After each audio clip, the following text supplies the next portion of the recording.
स्वागत है दोस्तों, एक बार फिर से आपका अपने YouTube चैनल महेश क्लासेज में। मैं उमेद सिंह राठौड़ आपके लिए लाया हूँ विज्ञान 10वीं क्लास का पहला पाठ रासायनिक अभिक्रियाएं एवं समीकरण। शुरू करते हैं दोस्तों। रासायनिक अभिक्रिया से ऐसे परिवर्तन जिसमें नए गुणों वाले पदार्थों का निर्माण होता है उन्हें रासायनिक अभिक्रिया कहते हैं। रासायनिक अभिक्रिया जैसे कि हाइड्रोजन और ऑक्सीजन मिलकर जल का निर्माण करती है, तो जल नए गुण वाला हो गया, तो उसे अपन रासायनिक अभिक्रिया कहेंगे। ऐसे पदार्थ जो किसी रासायनिक अभिक्रिया में हिस्से लेते हैं, कोई भी रासायनिक अभिक्रिया होती है दोस्तों, उसमें दो भाग होते हैं रासायनिक अभिक्रिया के। एक तो लेफ्ट हैंड साइड वाला होता है और दूसरा राइट हैंड साइड वाला होता है। लेफ्ट हैंड साइड वाले पार्ट को अभिकारक कहते हैं और राइट हैंड साइड वाले पार्ट को उत्पाद कहते हैं। तो ऐसे पदार्थ जिनका निर्माण रासायनिक अभिक्रिया में होता है उन्हें उत्पाद कहते हैं, जैसे भोजन का पाचन, श्वसन, लोहे पर जंग लगना, मैग्नीशियम फीते का जलना, दही का बनना, ये आदि रासायनिक अभिक्रियाएं हैं जो हमारे दैनिक जीवन में होती हैं। रासायनिक अभिक्रिया के जो प्रेक्षण होते हैं उनमें अपन कह सकते हैं, जिसमें पहला है अवस्था में परिवर्तन, यानी कि हाइड्रोजन और ऑक्सीजन ये दोनों गैसेस मिलकर जल का निर्माण करती हैं कि जो द्रव अवस्था होती है, तो इसे हम द्रव अवस्था में परिवर्तन कह सकते हैं। रंग में परिवर्तन में कैल्शियम ऑक्साइड जब हम लेते हैं उसे जल में डालते हैं तो जल का रंग दुधिया हो जाता है, इसे रंग में परिवर्तन कहेंगे। तापमान में परिवर्तन, कैल्शियम ऑक्साइड जिसे बिना बुझा हुआ चूना कहते हैं, उसे जब जल में डालते हैं तो उसका तापमान बढ़ जाता है, तो तापमान में परिवर्तन कहा जाता है इसे। और गैस का उत्सर्जन, जब जिंक सल्फ्यूरिक अम्ल से अभिक्रिया करती है तो हाइड्रोजन गैस निकलती है। तो ये चार चीज़ें जब होती हैं तो ये रासायनिक अभिक्रिया के प्रेक्षण कहलाते हैं। रासायनिक परिवर्तन को हम कैसे प्रदर्शित करते हैं? सबसे पहले हम ये जिंक, जैसे उदाहरण है जिंक प्लस सल्फ्यूरिक अम्ल। जिंक और सल्फ्यूरिक अम्ल जब मिलती है लेफ्ट हैंड साइड में उन्हें रखा गया है तो उन्हें अभिकारक कहा जाता है। राइट हैंड साइड में जब उन्हें जो रखे जाते हैं पदार्थ उन्हें उत्पाद कहा जाता है। ये जिंक प्लस सल्फ्यूरिक अम्ल मिलकर जिंक सल्फेट और हाइड्रोजन का निर्माण कर रही है, इसे शब्द समीकरण कहा जाता है और इसे रासायनिक प्रतीकों के द्वारा दर्शाया जाता है, इसे हम रासायनिक समीकरण कहते हैं। रासायनिक समीकरण, रासायनिक अभिक्रिया रासायनिक समीकरण द्वारा निरूपित की जाती है। रासायनिक समीकरण में तत्वों के प्रतीक या अभिकारक और उत्पादों के रासायनिक सूत्र उनकी भौतिक अवस्था के साथ लिखा जाता है। रासायनिक अभिक्रिया में आवश्यक परिस्थितियां जैसे ताप, दाब, उत्प्रेरक आदि को जो रासायनिक अभिक्रिया का लेफ्ट हैंड साइड और राइट हैंड साइड के बीच में तीर का निशान होता है उसके ऊपर या नीचे लिखकर दर्शाया जाता है। रासायनिक अभिक्रिया को संतुलित करना ये इंपॉर्टेंट है, 1-2 नंबर का प्रश्न आ सकता है इससे। इसमें द्रव्यमान संरक्षण का नियम लागू होता है।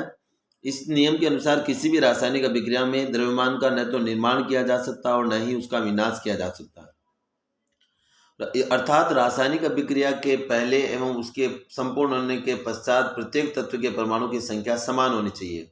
चरणबद्ध तरीके से हम इसको जिस संतुलित करते हैं तो उस हीट एंड ट्रायल विधि द्वारा इसे संतुलित किया जाता है। और जो रासायनिक समीकरण संतुलित नहीं होता उसे कंकाली रासायनिक समीकरण कहते हैं।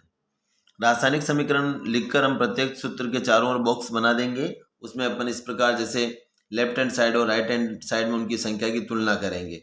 जैसे अपन बात करते हैं आयरन की संख्या लेफ्ट हैंड साइड में 1 है, इधर आयरन की संख्या 2 है, तो हम इसमें अपन लिखेंगे आयरन की संख्या लिखेंगे, उत्पाद में परमाणु की संख्या लिखेंगे। सबसे पहले अपन क्या करेंगे, जैसे Fe3O4 है उसमें 2 नहीं 3 थी, संतुलित करने के लिए अपन सभी तत्वों के परमाणु की चरण के, इसके लिए मैं अलग से आपको वीडियो बनाकर बता दूंगा। उसको संतुलित करने का बहुत ही आसान तरीका है, इसी के साथ ही डाल दूंगा मैं लास्ट में वीडियो में कि किस प्रकार हम संतुलित कर सकते हैं। और फिर रासायनिक अभिक्रिया के प्रकार हम समझते हैं। संयोजन अभिक्रिया, इस अभिक्रिया में जैसे नाम से हमें पता चल रहा है 2 या 2 से अधिक अभिकारक मिलकर एकल उत्पाद का निर्माण करते हैं, उसे संयोजन रासायनिक अभिक्रिया कहते हैं। इसमें जैसे हम देख सकते हैं कि A, B मिलकर C का निर्माण कर रहे हैं। इसके अलावा जैसे कोयले के दहन भी, कोयले का जो दहन होता है जल का निर्माण होता है, ये सब संयोजन अभिक्रिया के अंतर्गत आता है। ऊष्माक्षेपी अभिक्रिया, जिन अभिक्रियाओं में उत्पाद के साथ साथ ऊष्मा का भी उत्सर्जन होता है उन्हें ऊष्माक्षेपी अभिक्रिया कहते हैं। जैसे प्राकृतिक गैस का दहन, श्वसन एक ऊष्माक्षेपी अभिक्रिया है। और इसमें आगे दे रखा जैसे इसमें ग्लूकोज श्वसन को कैसे दर्शाया गया है, ग्लूकोज और ऑक्सीजन मिलकर कार्बन डाइऑक्साइड और जल का निर्माण करते हैं। ये हमारे शरीर के अंदर होता है, सभी समस्त सजीवों में ये प्रक्रिया होती है। फिर आगे आता है वियोजन अभिक्रिया। ऐसे प्रश्न आ सकता है बोर्ड में कि संयोजन अभिक्रिया को वियोजन अभिक्रिया की विपरीत अभिक्रिया क्यों कहा जाता है। तो संयोजन अभिक्रिया में दो तत्व मिलकर एकल उत्पाद का निर्माण करते हैं। वियोजन अभिक्रिया में एकल अभिकारक टूट कर दो या दो से अधिक उत्पाद का निर्माण करता है। जैसे ए जो है B+C में टूट जाता है तो इसे वियोजन अभिक्रिया कहते हैं। वियोजन अभिक्रिया 3 प्रकार की होती है, उष्मीय वियोजन, विद्युत वियोजन और प्रकाशीय वियोजन। सबसे पहले हम पढ़ते हैं उष्मीय वियोजन। इसका वियोजन ऊष्मा द्वारा किया गया जाता है। जैसे हम इसमें फेरस सल्फेट लेंगे, उसे हम गर्म करेंगे तो वह फेरिक ऑक्साइड, सल्फर डाइऑक्साइड एवं सल्फर ट्राइऑक्साइड में टूट जाएगा। इसमें सब में आप देख सकते हैं इनकी अवस्थाओं को कोष्टक बनाकर लिखा गया है। ऐसा एक एग्जाम्पल ये और है, वो अगर आपको लगता है कि बड़ा है तो कैल्शियम कार्बोनेट को जब हम गर्म करते हैं तो वह कैल्शियम ऑक्साइड और कार्बन डाइऑक्साइड में परिवर्तित हो जाता है। ये था उष्मीय वियोजन। दूसरा पढ़ेंगे विद्युत वियोजन। इसमें विद्युत धारा प्रवाहित करके वियोजन की प्रक्रिया करवाई जाती है। ये जो चित्र दे रखा है, ये जो टॉपिक है, ये बोर्ड में 2 या 3 बार आ चुका है और मोस्ट इंपॉर्टेंट टॉपिक है। 1 नंबर, 2 नंबर, 3 नंबर के प्रश्नों में ये आ सकता है। थोड़ा समझा देते हैं आपको ये कैसे होगा। एक प्लास्टिक का मग लेंगे, उसमें नीचे 2 छेद कर इलेक्ट्रोड लगाएंगे। इलेक्ट्रोड ये कार्बन के बने होते हैं, ग्रेफाइट के बने छड़े होती हैं, जिसका एक को एनोड जो धनावेशित होता है, कैथोड ऋणावेशित होता है, वो नीचे लगाएंगे इनकी तली में। फिर इनके ऊपर परख नली लगा देंगे, पानी से इनको भर देंगे। पानी से भरते समय हम ध्यान रखेंगे कि ये दोनों जो इलेक्ट्रोड हैं वो पानी में डूबे रहें। फिर जब हम विद्युत धारा इसमें प्रवाहित करेंगे कि हम देखेंगे एनोड जो धनावेशित था उसके ऊपर ऋणावेशित ऑक्सीजन एकत्रित हो जाती है, कैथोड जो ऋणावेशित था उसके ऊपर धनावेशित हाइड्रोजन एकत्रित हो जाती है। इंपॉर्टेंट प्रश्न है दोस्तों, बार बार देख के इसको याद कर लेना। तीसरा जो वियोजन है वो प्रकाशीय वियोजन। सूर्य के प्रकाश की उपस्थिति में यह वियोजन होता है। इसमें जो सिल्वर क्लोराइड जो होता है सूर्य के प्रकाश में सिल्वर और क्लोरीन में बदल जाता है। ऐसे ही सिल्वर ब्रोमाइड भी सिल्वर और ब्रोमीन में बदल जाता है। इस अभिक्रिया का प्रयोग हम श्वेत शाम फोटोग्राफी में करते हैं। यह वीडियो आप महेश क्लासेस उमेद राठौड़ द्वारा बनाया गया है, उस चैनल पर देख रहे हैं। ऊष्मा शोषी अभिक्रिया। जिन अभिक्रियाओं में अभिकारकों को तोड़ने के लिए ऊष्मा, प्रकाश या विद्युत ऊर्जा की आवश्यकता होती है उन्हें हम ऊष्मा शोषी अभिक्रिया कहते हैं। इसके बाद में दोस्तों आता है विस्थापन। ये ऊष्मा क्षेपी एवं ऊष्मा शोषी अभिक्रिया वाला भी इंपॉर्टेंट प्रश्न है। संयोजन और वियोजन अभिक्रिया को विपरीत अभिक्रिया क्यों कहा जाता है, ये भी आप लर्न कर लेना। तीसरा आता है इसमें विस्थापन अभिक्रिया। विस्थापन का मतलब होता है हटाना।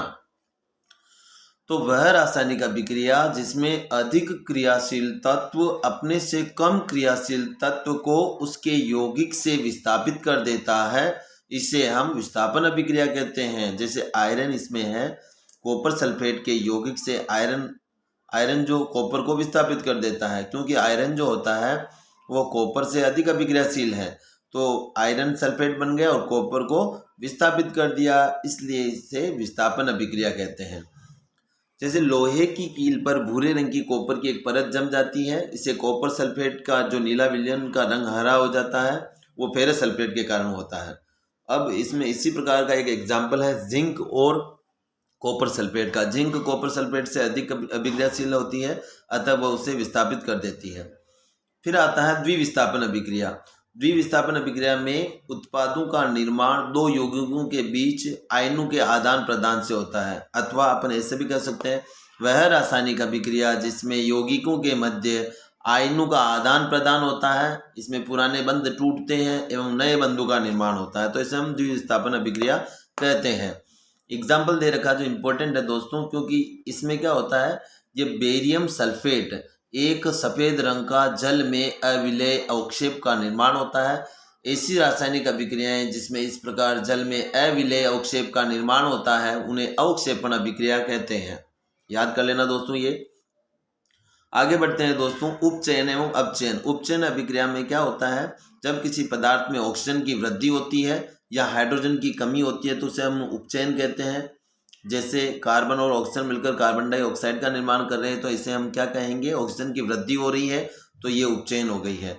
और अपचयन अभिक्रिया जो होती है वो इसकी विपरीत होती है, उसमें ऑक्सीजन का ह्रास या कमी होती है और हाइड्रोजन की वृद्धि होती है। ये जो एग्जाम्पल दे रखा है इसमें आप देखिए दोस्तों, यह रासायनिक अभिक्रिया ऐसी है जिसमें एक तत्व का अपचयन हो रहा है तो दूसरे का उपचयन हो रहा है, यानी दोनों साथ साथ होते हैं।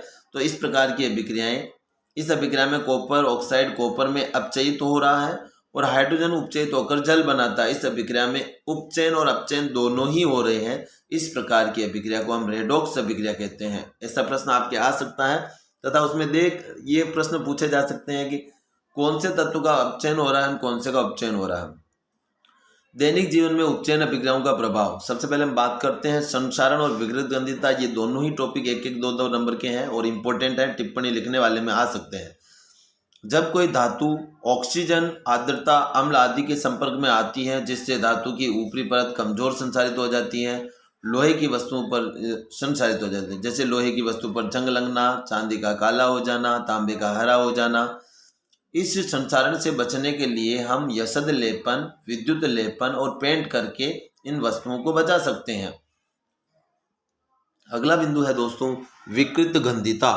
वसा युक्त और तेलीय खाद्य सामग्री वायु के संपर्क में आने पर उपचयित हो जाती है जिससे उनके स्वाद और गंध में परिवर्तन हो जाता है। इसे विकृत गंधिता कहते हैं। इसे हम प्रत्योक्षकार का उपयोग करके रोक सकते हैं। वायुरोधी बर्तन में खाद्य सामग्री रख के रोक सकते हैं। वायु के स्थान पर नाइट्रोजन गैस, जो कि हमें बाजार में जो चिप्स मिलते हैं उनमें नाइट्रोजन गैस भरी जाती है जिससे वो संचारित ना हो, विकृत गंधिता नहीं हो उनमें, और शीतलन के द्वारा भी सुरक्षित रखा जा सकता है।